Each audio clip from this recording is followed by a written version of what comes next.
Deuxième temps fort finalement de ce d'ici midi, en ce mercredi, et bien zoom sur la passerelle. Ce midi, le théâtre Gap-Pensée, alors que la saison va pas tarder à démarrer. Nous sommes avec Philippe Ariagno, le directeur de la passerelle. Bonjour. Bonjour. Nous sommes également avec Sonia Kéchichian, secrétaire générale et adjoint à la programmation. Bonjour. Bonjour. Alors, cette saison de la passerelle qui va pas tarder à démarrer, finalement, c'est un peu une curiosité cette année. La passerelle, beaucoup de choses à découvrir et beaucoup d'univers différents à découvrir, Philippe Ariagno. Oui, alors j'aime bien le mot curiosité que vous employez parce qu'effectivement, chaque année, on essaye en tous les cas, nous, d'attiser la curiosité des spectateurs et de faire des programmations qui ne ressemblent pas évidemment aux précédentes, en essayant à chaque fois de trouver des spectacles, des propositions qui n'ont jamais été montrées à Gap, qui nous ont surpris nous-mêmes et qu'on a envie de surprendre évidemment les spectateurs. Donc c'est vrai que la saison 13-14, on a très envie, on est très impatient qu'elle commence parce que on s'était dit le 15 juin pendant la présentation de saison, finalement, cette saison, comment on peut en parler? On s'est dit, en fait, il y a plein de planètes, d'espèces d'univers complètement différents, un grand écart permanent entre les disciplines, enfin des curiosités à tous les niveaux, en petite forme ou en grande forme plateau. Voilà, on est une espèce d'un truc très éclectique, très ouvert, très curieux parfois, et des spectacles qu'on n'a encore jamais vus. Évidemment pas le spectacle lui-même, mais des esthétiques différentes, une façon de faire du théâtre ou de la danse différente.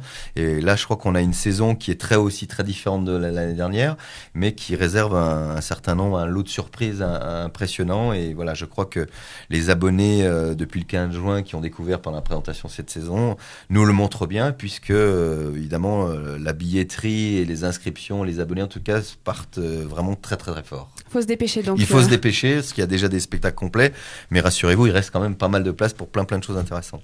Surprenant également au Théâtre de la Passerelle, il y a très peu de classiques finalement cette année. C'est un choix de la part de la Passerelle de sortir un petit peu des classiques puis de proposer autre chose, ou c'est tout simplement que vous n'avez pas trouvé de classiques qui vous plaisaient vraiment? Dans votre question, il y a à peu près la réponse, mais je vois que vous êtes très précise en ce qui concerne notre activité. Ça me fait plaisir d'avoir cette discussion avec vous.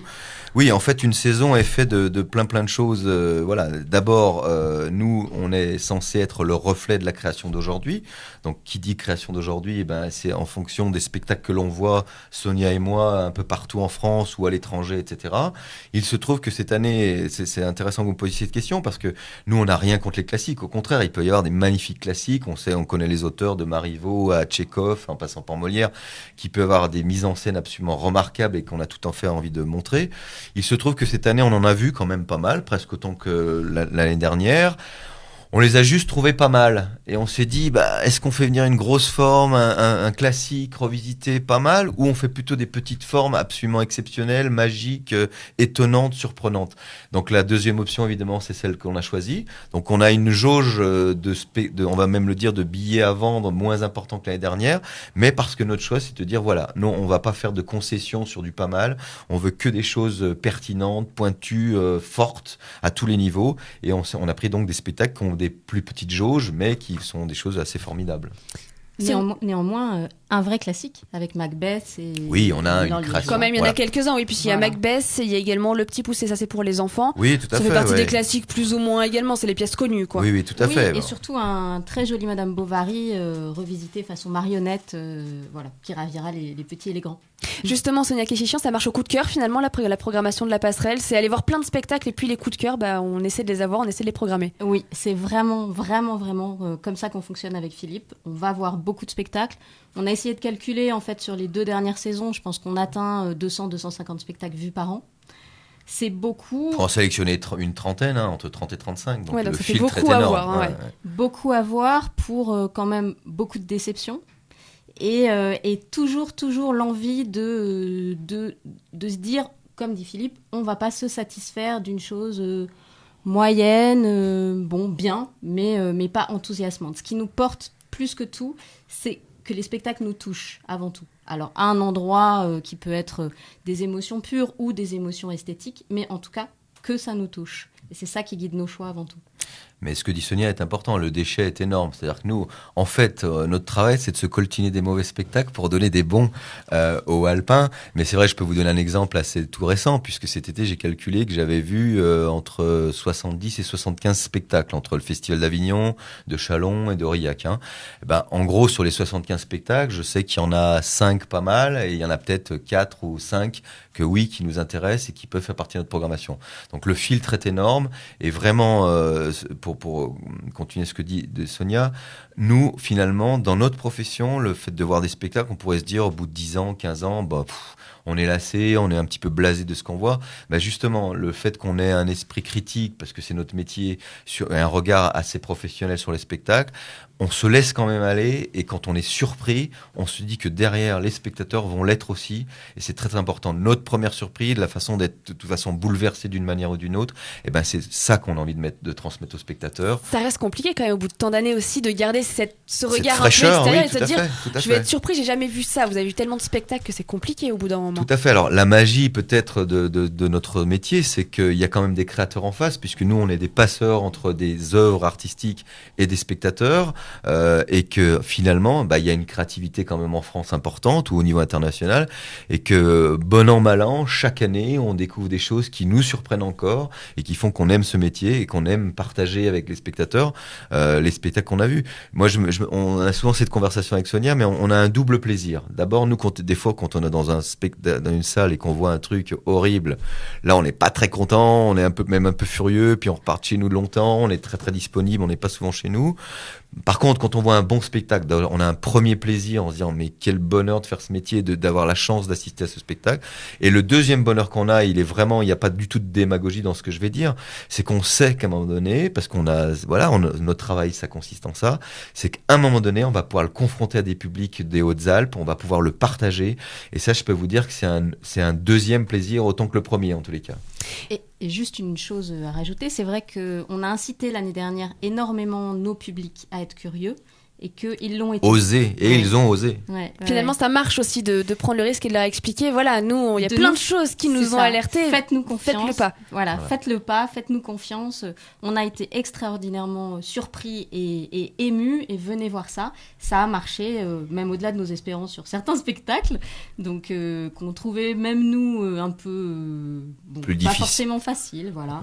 Et ça a fonctionné. Et cette année, justement, ce qu'on a constaté avec le début de la campagne d'abonnement, c'est que les spectateurs sont allés directement vers les formes les plus insolites. Donc c'est qu'ils ont vraiment pris au pied de la lettre ce slogan de « oser encore ». C'est de la confiance aussi, mine de rien, qui s'est instaurée du coup entre le Théâtre La Passerelle et puis les gens qui reviennent chaque année. Alors, voilà, on vous fait prendre des risques, mais on les prend aussi de façon calculée.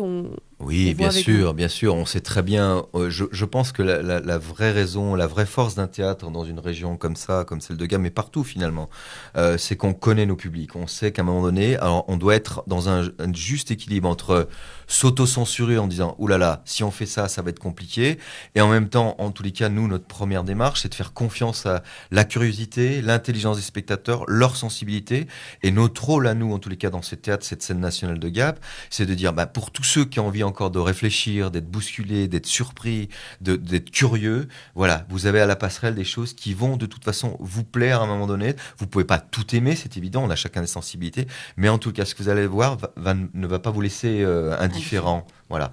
Donc c'est juste là. Après, c'est un rapport à l'art que nous on essaie d'instaurer, qu'on a eu à un moment donné dans la curiosité personnelle qu'on a pu avoir avec l'art contemporain, le théâtre, la danse, mais aussi les arts plastiques.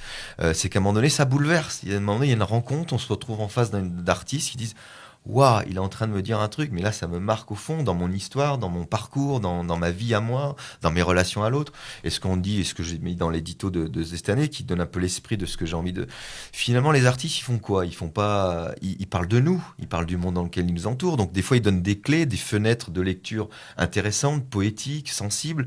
Et voilà, on en a besoin dans notre quotidien, ça réenchante notre quotidien. Enfin, voilà, je pense que c'est une vraie force pour n'importe qui dans la vie aujourd'hui, que l'art soit des rendez-vous, un rendez-vous rendez-vous comme d'aller acheter son pain à la boulangerie. Voilà, j'exagère un peu, mais c'est un peu ça. Ça doit faire partie de nos vies. D'où aussi l'intérêt peut-être de travailler à deux, puisque vous travaillez vraiment tous les deux sur la programmation du théâtre. Ça veut dire qu'il y a deux regards différents aussi. C'est des discussions pour essayer d'éviter de s'enfermer peut-être dans des goûts un peu trop personnels, etc. Il y a tout ce travail de discussion avec vous, des univers différents. Alors, oui, évidemment, c'est une vraie richesse de travailler à deux, vraiment.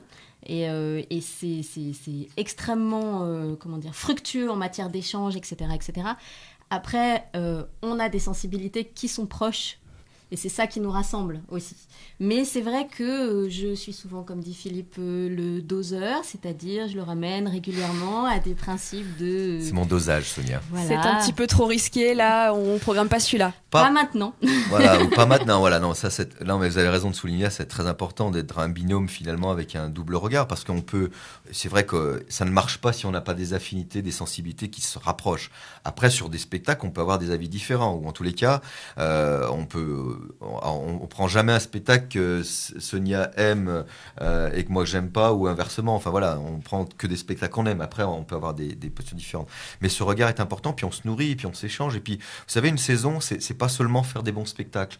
Il faut qu'il y ait une cohérence globale. Donc à un moment donné, quand je dis à Sonia, moi j'aimerais bien faire ça, tu penses ça de ça, on discute aussi de faire dire, oui, mais si on fait ça, c'est pas tout à fait cohérent, ou c'est un peu redondant par rapport à ce qu'on a déjà là. Donc on se dit, ça sera pour une autre saison. Donc voilà, il faut qu'il y ait un équilibre entre des choses plus faciles et des choses qui nous mènent dans des endroits qui parlent d'un thème dont on parle jamais, etc. Voilà, c'est tout un équilibre global, et c'est vrai que d'échanger à deux, ça aide, ça enrichit, on entend des choses, elle peut avoir une réflexion, Sonia, qui me dit tiens, qui fait-il, qui me lance une idée, ou inversement, et c'est comme ça, et c'est vraiment que c'est très agréable. Alors on va rentrer dans le vif de la programmation également, parce qu'il y a plein de choses, plein de thèmes qu'on peut aborder.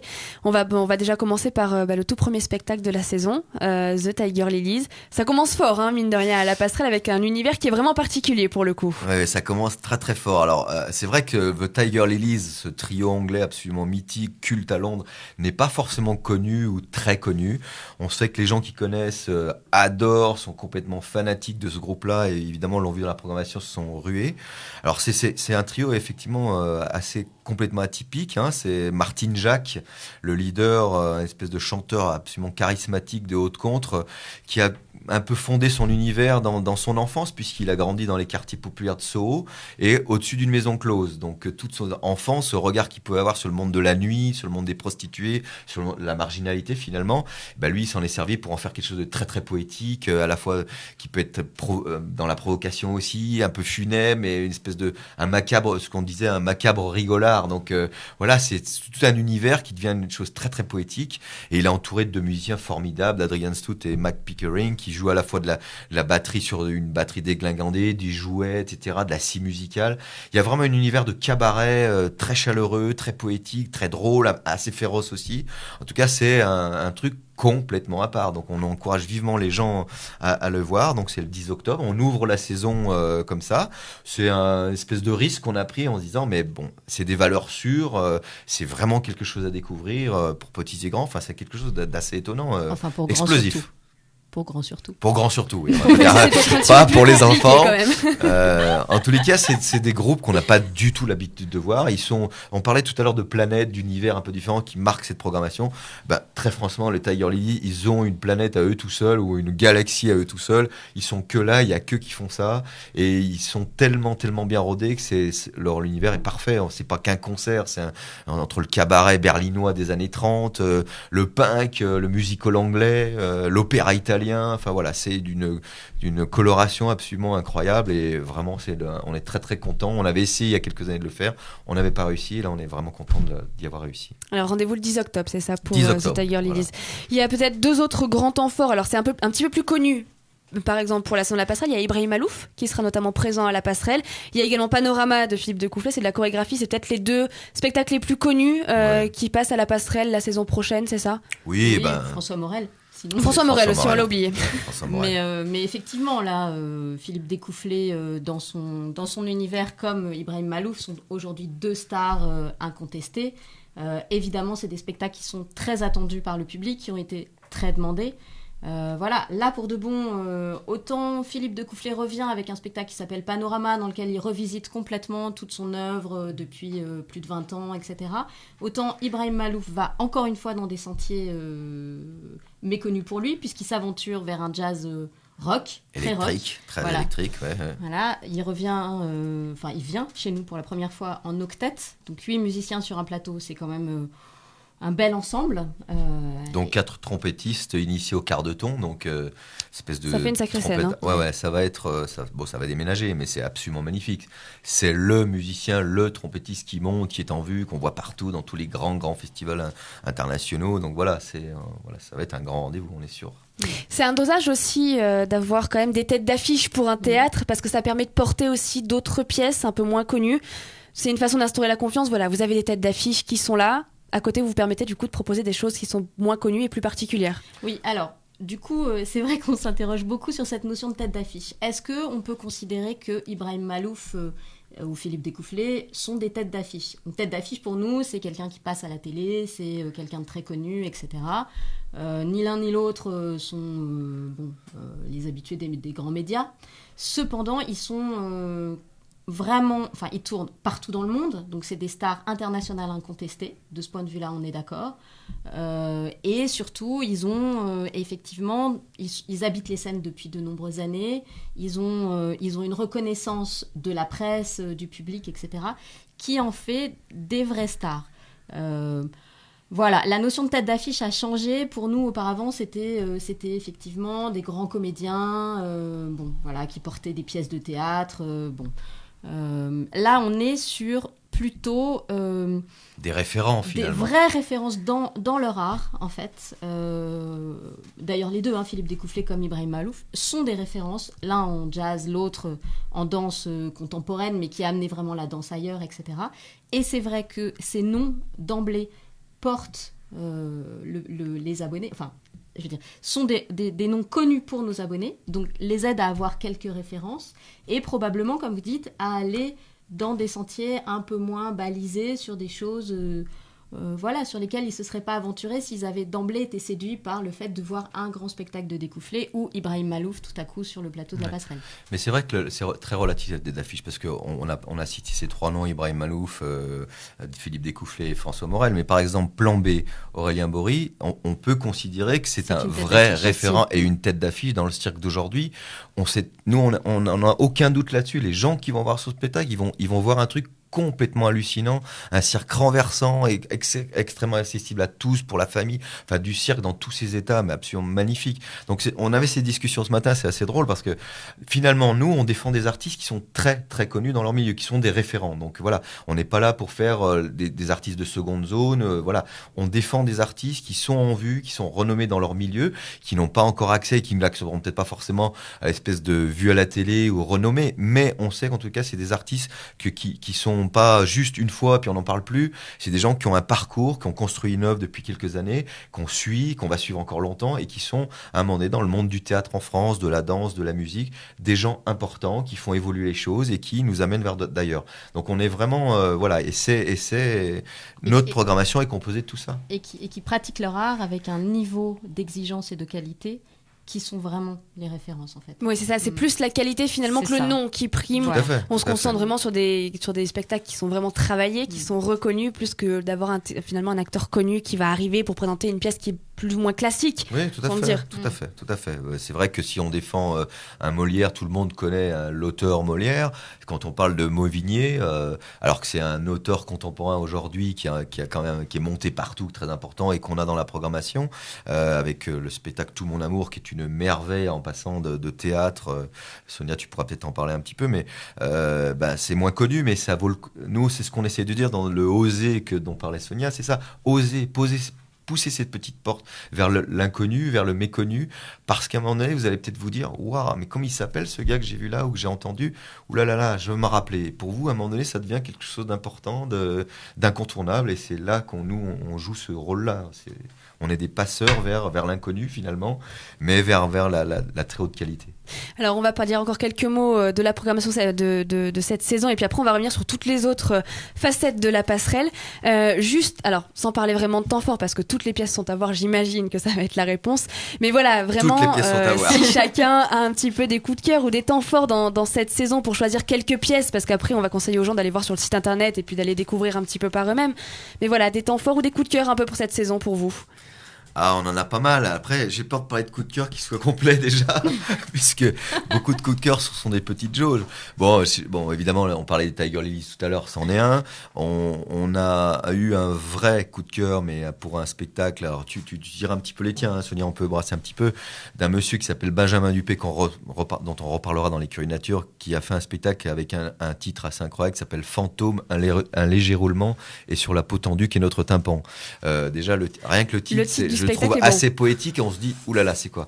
Et en fait, c'est un magnifique, une immersion sonore et plastique absolument incroyable. 50 spectateurs dans un cocon propice à l'écoute, presque à la relaxation.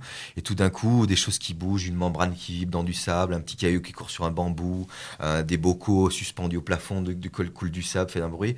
Tout un espèce d'univers qui montre, qui est fait pour entendre et autant voir la musique. C'est le principe de Benjamin Dupé, qui est un auteur, compositeur, musicien absolument remarquable, qu'on va accompagner parce qu'on a eu un vrai coup de cœur pour cet artiste qui se situe dans notre Kennedy. Donc ça, c'est un vrai coup de cœur. Hein. Après, on pourrait parler en cirque. Bon, Plan B, on en a parlé, qui est une merveille, cirque renversant. Alors là, c'est courez voir ce spectacle. On n'en sort pas indemne, et on est surtout le sourire jusqu'aux deux oreilles. Une révélation, nous, étonnante. On vous parlait des petites jauges, des petits univers. Vu le spectacle vu de la compagnie Ça s'écrit pas, un espèce de clown involontaire, tout seul à une petite table, qui va nous montrer dans ses obsessions permanentes de la méticulosité absolument obsessionnelle qu'il a, des mini-performances spectaculaires à une table devant sur une petite jauge, et il nous embarque dans un univers mais complètement cinglé, mais c'est maîtrisé de bout en bout, c'est drôle, c'est précis, enfin voilà, il y a quelque chose que moi c'est un vrai coup de cœur c'est une petite forme, on parlait tout à l'heure des Tafil, il est pas connu du tout, mais c'est une merveille de spectacle, c'est ce qu'on appelle nous, dans notre jargon un peu une perle, un bijou, en tous les cas c'est une vraie révélation. Après je pourrais parler d'acrobates, je pourrais parler pas mal de choses. On va finir par parler de tous les spectacles puisque chacun est un coup de cœur apparemment. On va peut-être parler sur l'inédit, après Sonia, je laisserai Sonia en donner quelques-uns. On a un spectacle qui termine un peu la saison, qui sera aussi incorporé à Tous dehors, dont on parlera tout à l'heure, qui s'appelle Contre Nature. Ben voilà, Contre Nature, c'est une rencontre avec une équipe artistique qui s'appelle le Tricyclic Doll, un anglais, Ben Farey, un tout à fait français, Laurent Messnier, de Besançon. Des gens qu'on a suivis à travers différents festivals dans leur étape de création et qui proposent un spectacle qui s'appelle Contre Nature. On vous parlait de choses inédites, ben voilà, Contre Nature, c'est quoi? C'est un parcours d'1h30 qu'on va proposer aux spectateurs dans la nature. Et tout au long de ce parcours, ces artistes qui fabriquent des machines, qui sont des espèces de bricoleurs, de génie, poétiques, etc., posent des machines qui permettent d'inventer des anomalies, de poser des anomalies dans la nature. Donc c'est un parcours. De temps en temps, il y a une chaise sur laquelle on s'assoit, on regarde le paysage, et là, dans le paysage, au lointain, à mi-distance ou très près, il y a une chose qui est posée, qui n'est évidemment pas du tout naturelle, mais c'est pas genre né au milieu de la figure, c'est un truc très discret, donc qui est basé sur toute l'observation, l'écoute, la patience des gens. Et là, je vais en révéler aucune parce que les gens le découvriront. Donc pendant 1h30, on part dans ce parcours-là, à la recherche d'anomalies. Et ce qui est très drôle, et on a beaucoup rigolé de ça, c'est qu'en fait, le fait qu'on nous pose dans une autre situation, une autre posture par rapport à la nature, finalement, les gens, ils sont dans une suspicion permanente, hein, c'est une espèce de quête, hein, anomalie, mais du coup, ils vont voir une branche tordue sur un arbre, et ils vont dire, ah, ça y est, j'ai une anomalie, alors qu'ils ont pas... Voilà, c'est ça. Donc, les anomalies sont partout, mais c'est un autre regard posé sur la nature. Et il y a une phrase de Proust qui disait, peut-être avoir faire la vraie aventure, c'est pas de retrouver de nouveaux paysages, mais c'est de les regarder avec d'autres yeux. Et ben c'est exactement là que se situe cette compagnie, et c'est un vrai coup de cœur.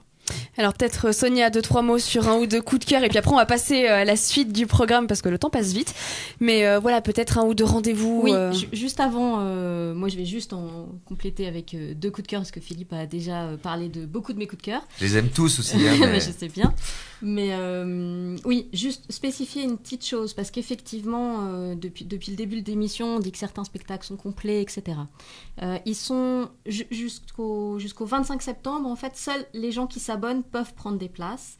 À partir du 25 septembre, en fait, on relâche tous les autres billets, puisque évidemment on essaye non pas de ne vendre qu'à des abonnés, mais bien sûr de vendre aussi aux spectateurs qui ont envie de venir 1 fois, 2 fois dans l'année simplement. Voilà, donc à partir du 25 septembre, vous pourrez venir pour acheter des places à l'unité, en fait. Et puis surtout, on a instauré ça depuis 2-3 ans et ça marche très bien. Si des spectacles, même après le 25 septembre, en fait, sont toujours complets, inscrivez-vous sur liste d'attente. Et les listes d'attente fonctionnent extrêmement bien. On arrive, parce qu'il y a des échanges, parce que tout à coup on peut ouvrir la jauge, parce que tout un tas de choses, à satisfaire entre, on va dire, 20 et 70 personnes selon les spectacles. Donc ça vaut toujours le coup. Voilà. C'est important que tu précises que même les gens qui sont abonnés, qui ont pris, qui disent pas venir, nous appellent pour nous dire qu'ils ne peuvent pas venir. Donc il y a cette vraie relation avec le public. Donc il y a toujours cet ajustement. Voilà, l'ajustement est possible. Ne désespérez pas. Voilà. Alors, 2 coups de cœur, Sonia, on disait. Alors, mon premier coup de cœur qui, là, pour de bon, est vraiment une chose dont on parlait au début, c'est-à-dire être porté par ses émotions, etc. C'est Tout mon amour, qui a été mis en scène par le collectif Les Possédés, qu'on avait déjà accueilli l'année dernière avec un classique, puisque, contrairement à cette saison, l'année dernière était très riche en classiques. Ils avaient monté Oncle Vania. Là, pour de bon, Tout mon amour, donc c'est un texte contemporain, un drame universel parce que c'est la perte d'un enfant et un enfant qui revient un jour, le jour de l'enterrement, la disparition d'un enfant. La disparition d'un enfant, exactement. Et cet enfant se présente comme étant l'enfant disparu le jour de l'enterrement du grand-père. Mais dit-elle la vérité ou non? Que s'est-il passé? Enfin, tout tourne autour de ça et surtout ça ravive vraiment toutes les émotions autour de cette disparition au sein de la famille. C'est extrêmement émouvant, c'est porté par des comédiens qui sont juste absolument formidables, au sommet de leur art, mais qui ne jouent pas au sens où des comédiens jouent, mais ils sont vraiment, en fait, leurs personnages. C'est ça qui fait l'authenticité, vraiment, de leurs émotions et de ce qu'ils nous transmettent. C'est une merveille, c'est clair que c'est une merveille et une force incroyable. Voilà, et juste une curiosité, qui vive, un spectacle de magie et de mentalisme à découvrir, voilà. Aussi. On n'en dira pas plus, c'est non, ça vraiment à découvrir. Venez vous faire manipuler. Ouais. Alors on va passer aux autres côtés de la passerelle, hormis donc la programmation de la saison. Il y a plein d'autres choses qui sont mises en place. La première, c'est forcément l'usine Badin, qui est aussi la grosse structure à côté de la passerelle, qui accueille des artistes qui vont venir faire de la création, c'est ça, tout au long de l'année, qui vont venir proposer des choses différentes aussi et des nouveautés un petit peu de création, c'est ça? Oui, tout à fait. Vous avez raison de souligner dans on va dire le panel de la passerelle cette usine Badin qui a été ouverte en octobre 2012. Donc déjà une saison avec cet équipement absolument remarquable, rare, exceptionnel en région, mais aussi au niveau national, parce que c'est très rare d'avoir un équipement avec une salle de répétition et des logements attenants, donc dans l'espèce où les artistes peuvent vraiment travailler dans des conditions formidables. Et tous les retours cette année des artistes qui étaient en résidence ont été absolument dithyrambiques. Donc on est ravis d'avoir cet outil-là. Donc bien sûr, l'usine Badin nous permet 2 choses finalement, d'accompagner des artistes en résidence, donc avec des temps plus ou moins longs où préparent leur création, etc., et qui nous permettent donc d'abord de les soutenir, d'avoir un rapport au public, à la création différent, puisqu'on on fait des apéros-rencontres, on invite les spectateurs, alors c'est toujours un peu limité, parce que c'est pas un endroit, mais extrêmement grand, à participer au processus de création, venir écouter l'artiste pour dire où il en est, où il veut aller, etc. Et puis ça nous permet également de présenter des spectacles dans une plus grande proximité encore avec le spectateur, puisque vous savez qu'on a le grand plateau, on a les côtés courts pour à peu près 200 personnes sur un gradin en travers du plateau, et puis ce qu'on a appelé les atypiques de l'usine Badin, qui sont des petites formes, des petites perles généralement, vues par exemple, dont je parlais tout à l'heure en est une, où les spectateurs sont très près de l'artiste, donc évidemment le rapport à l'art est complètement différent quand on a l'artiste à 2 mètres de soi ou qu'on l'a à 20 mètres ou 10 mètres sur un plateau de théâtre. Donc, mais des choses qui permettent cette proximité-là, et ça crée d'autres possibilités pour nous de montrer d'autres choses. C'est encore une autre façon de découvrir le spectacle vivant et le théâtre aussi. Tout à fait. L'idée, en tout cas mon idée en tant que directeur de ces structures, c'est de dire il faut absolument varier au maximum les confrontations des formes artistiques avec le public. C'est comme ça qu'on va surprendre les gens, c'est comme ça que les gens vont dire mais je savais pas que ça existait, je savais pas que c'était possible, j'ai entendu un texte comme j'ai jamais entendu, c'est incroyable, voilà, tout ça. Et puis ça peut mélanger plein de choses, les arts plastiques, le théâtre, la danse, voilà, essayer d'avoir toute cette panoplie très très diversifiée. Et puis surtout, ce qui est important, c'est que le spectacle vivant aujourd'hui offre un panel absolument, qui est presque, qui n'a pas de fin, qui n'a pas de limite. Il n'y a plus de frontières entre les disciplines. Il y a toutes les disciplines. Tout se mélange finalement aujourd'hui. Exactement. Et du coup, avec ces différentes possibilités de confrontation au public, on offre justement un panel de plus en plus large qui est la représentation de ce qui existe aujourd'hui et de ce qui est créé par les artistes aujourd'hui. Alors les autres rendez-vous du côté de la passerelle, tous dehors. Il y a marqué enfin entre parenthèses, ça y est, tous dehors, on y est, ça le fait cette année. Voilà, comme vous le savez, on a fait une première édition de Tous dehors enfin la saison dernière, puisque le 1er ou 2 juin, c'était notre première édition. Donc j'explique quand même le enfin, parce qu'on voulait faire encadrer notre saison de la passerelle dans les murs, si vous voulez, avec un tous dehors encore à la sortie de l'été, c'est-à-dire qu'au début du mois d'octobre, qui disait on est encore dehors, on y va, et enfin évidemment à la sortie de l'hiver, le printemps, on est enfin dehors. Donc voilà, malheureusement c'est compliqué pour une structure comme la nôtre, particulièrement aidée pourtant, de faire des spectacles dans la rue gratuits et pour lesquels on n'a aucune recette, donc c'est assez lourd financièrement à porter. Donc on s'est dit on va en faire un, on va essayer de faire monter en puissance avec l'aide de nos partenaires, notamment la ville de Gap, qui je crois a beaucoup apprécié, qui est notre premier financeur, mais qui a beaucoup apprécié cette première édition. On réédite évidemment l'édition 2014. Alors c'est une programmation qu'on décide autour un peu avant le printemps. Oui, c'est un peu au dernier moment, comme cette année, finalement quelques mois avant. C'est juste pour nous permettre, nous, notamment tout cet été-là, de voir des spectacles qui seront programmés. Voilà, tous les spectacles que j'ai vus et que Sonia a vus cette année dans les festivals de rue, d'Aurillac ou de Châlons, c'est des spectacles qui sont des propositions possibles pour le Tous dehors 2014. Donc voilà, on a déjà pas bouclé, on a déjà de bonnes idées. Après, ça va dépendre beaucoup des équilibres financiers, de nos possibilités financières, parce que c'est vraiment là que se joue l'envie, en tous les cas, que l'on a de monter en puissance un événement qui s'adresse à tous dans les rues de Gap, qui est une chose absolument importante. En tous les cas, l'ambition est grande de notre côté, d'avoir que ce festival Tous dehors, ce week-end Tous dehors, se rallonge, s'épaississe et devienne incontournable en région, voire au niveau national, pour que des gens de Grenoble, de Valence, de Marseille... Que ça attire le monde aussi. Que ça attire du monde au début de l'été, voilà, qu'on parle de Gap autrement, pour les arts de la rue et les arts dans l'espace public, qui nous paraissent une chose très importante. Encore quelques thèmes à aborder avant de se quitter. Les excentrés, ça revient cette année, c'est une tradition maintenant. La passerelle, c'est aussi les excentrés. En général, on en parle beaucoup. Aller dans les petites communes, comme ça, proposer du théâtre pour tout le monde, pour tous ceux qui ne pourraient pas venir à Gap, en fait. Alors vous dites ça revient comme si ça avait disparu, mais non. En fait, ça revient chaque année. Ça revient chaque année, voilà. Oui, nous, ça c'est notre dimension territoriale auquel on tient beaucoup, évidemment. C'est une opération qui a été montée par mon prédécesseur, Pierre-André Rézeau, il y a maintenant 17 ans. 18 ou 19 même. Voilà, donc c'est quelque chose qui tourne beaucoup, qui est repéré et qui est on va dire notre opération de décentralisation sur le département. C'est important d'aller montrer des spectacles par monts et vallées dans tout notre département, donc on y tient beaucoup. Après, nous, la vision qu'on en a aujourd'hui, c'est que effectivement, c'était d'aller chercher des publics, d'aller chez eux et que ces gens soient intéressés par la passerelle, et c'est ce qui se passe finalement. Beaucoup de gens de Veynes, toutes les villes d'Embrun, etc., viennent à la passerelle. Donc maintenant, on s'est dit qu'on avait envie un petit peu de changer un peu la donne. Donc les excentrés se maintiennent évidemment, mais peut-être faire des choses plus spécifiques à l'intérêt que peut avoir chaque ville. C'est-à-dire qu'on peut effectivement pas faire à chaque fois 3 excentrés avec chaque fois 7 villes du département, mais par exemple faire 5 excentrés comme l'année dernière, mais un excentré qui va seulement dans 2 villes, ou parce que la musique marche très bien là, de faire sur une ville ou 3 villes. Voilà. Essayer d'adapter plus les formes artistiques au public qu'on peut l'avoir rencontré, et éventuellement les difficultés qu'on peut avoir à remplir sur du théâtre ou du solo, voilà, adapter plus fortement. Et puis c'est une vraie envie aussi d'être un peu différemment sur le territoire, et c'est peut-être le point que vous vouliez aborder aussi, qui s'appelle les curieux de nature. On pense que c'est important, ça fait partie de notre envie d'être différemment sur le territoire.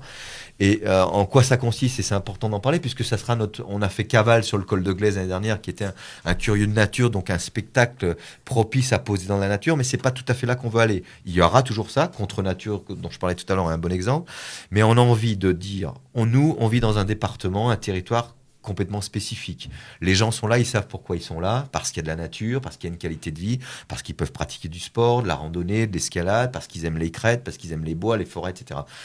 Donc cette spécificité-là qu'on aime tous, moi le premier, on a envie d'avoir un regard artistique là-dessus. Donc on passe commande pour la première fois, on parlait de Benjamin Dupé, cet auteur-compositeur qu'on a appelé parce qu'on a très envie d'avoir cette complicité sur plusieurs années, en lui disant, voilà, Benjamin, nous on a un territoire particulier, on lui donne une somme d'argent, on passe commande à cet artiste. On passe commande à cet artiste d'un geste poétique et artistique sur un espace naturel du territoire. Ça veut dire une crête, ça veut dire un bois, ça veut dire l'abbaye de Boscodon, le château de Montmort, ça peut être à la pleine lune, ça peut être au lever du soleil, voilà. Ça, c'est encore changer les formes de confrontation artistique, d'entraîner les gens sur des pistes qu'ils ne connaissent pas encore.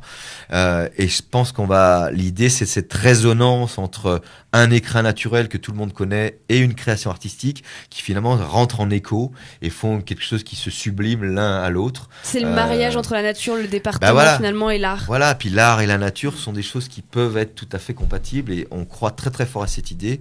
Et très franchement, ce premier Curieux de nature qui aura lieu en avril, puisque après plusieurs résidences de Benjamin, la création a été décidée en avril. On a envie de monter en puissance et ça sera sûrement, on arriverait bien, nous, à se dire entre 3 et 4 gestes Curieux Nature par an qui mettent en valeur le territoire et je pense que très très vite, comme nous, les spectateurs vont être attirés et très curieux de ce qui va se passer. Voilà. Allez, un dernier mot avant de se quitter, ça concerne les expositions. Alors, on va en parler d'une en particulier. C'est des visages et vous. Alors, c'est très particulier puisque c'est une exposition qui montre les visages des Hauts-Alpins, en fait. C'est ça, des photos précises des Hauts-Alpins, des visages Hauts-Alpins. Alors oui, c'est bien que vous parlez des expositions parce que c'est un peu le bonus dans un théâtre qui est censé défendre le spectacle vivant. Une démarche qui a été faite il y a longtemps, puisque ça fait 17 ans qu'il existe cette galerie où on a montré les plus grands noms de la photographie contemporaine avec une politique d'achat de photos, etc. Il y a une transition qui se passe puisque le conseiller artistique est parti, que les moyens sont quand même un petit peu en berne et du coup on réduit un petit peu les possibilités qu'on a, mais on avait envie de faire quelque chose d'un peu différent. Et on s'est dit, ce qui serait intéressant, c'est de demander à tous les Hauts-Alpins et Hautes-Alpines, je sais pas comment on peut dire ça, en tous les cas, c'est un avis général à la population du Queyras et plus loin même encore à se photographier, puisqu'on se rend compte aujourd'hui que tout le monde fait des photos en permanence avec son iPhone, son iPad, son appareil photo évidemment, et qu'il est très facile de faire de la photo, de montrer des moments, des humeurs, des moments importants de la vie au quotidien.